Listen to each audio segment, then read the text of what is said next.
નમસ્કાર ખેડૂત મિત્રો, આજે હું તમને મરચીના પ્લોટની અંદર લઈ આવ્યો છું. આજની તારીખ 27 સપ્ટેમ્બર 2024. આજે વરસાદનું વાતાવરણ જે રહ્યું છે, જે આપણે સાતમ આઠમની વચ્ચે જે વરસાદ આવ્યો હતો ને તમને ખબર છે કે આપણા ગોંડલ પંથકની અંદર ખાસ કરીને સૌરાષ્ટ્ર આખું એમાં કોઈ બાકાત નથી. આખા સૌરાષ્ટ્રની અંદર જે મરચીમાં 60થી 70% મરચી તો આમ તો જો કે વિલુપ્ત થઈ ગઈ છે, સુકાઈ ગઈ, એમાં અમુકમાં પાન ખરી ગયા. હજી એને રિકવરી કરવા માટે પણ ઘણો સમય લે એમ છે. તો હું તમને એક અત્યારે એવો પ્લોટ બતાવું છું કે પહેલી નજરે તમે જોશો ને એટલે આમાં મરચીની કેટેગરીની બહારની વસ્તુ છે. તમે જુઓ, આનું લોકેશન તમને આપી દઉં. બધા ખેડૂતો આવકાર્ય છે ગમે તે જોવા આવો તો, અને ખેડૂત પણ પોતે પૂરેપૂરા સમજાવવા માટે કાયમી તત્પર રહેતા હોય છે.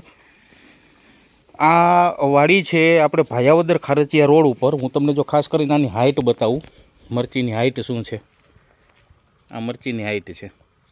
ત્યાર પછી મરચીના તમને આખો પ્લાન્ટ બતાવું, જેથી કરી અને તમે આખો ઘેરો જોયો. અને ઉપરથી તમે જુઓ, આ બહુ મોટો પ્લોટ છે, પણ એક પણ ખૂણે ક્યાંય ડેમેજ નથી. હતું જે તે સમયે વરસાદ હતો ત્યારે, પણ અત્યારે એવો ક્રોપ ઊભો છે કે પૂરેપૂરી જે એની ટૂંકમાં જે આપણે કહીએ ને કે નેચરલ જે પ્રોસેસ છે પ્લાન્ટની અંદર આખી છે.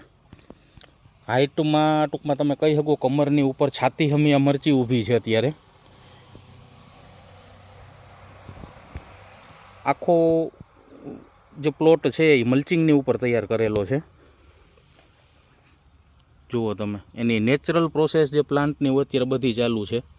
નાના ફૂલથી લઈ ફ્લાવરિંગ પ્રોપર છે. મરચાંના જુઓ ડીટીયાથી લઈ અને મરચાં સુધીનું કમ્પ્લીટ છે. આટલા મરચાંની સંખ્યા બેસી ગઈ છે નીચે. આખો પ્લોટ આવો છે, એમ તમે કાયદેસર રીતે જોઈ શકો એવું છે.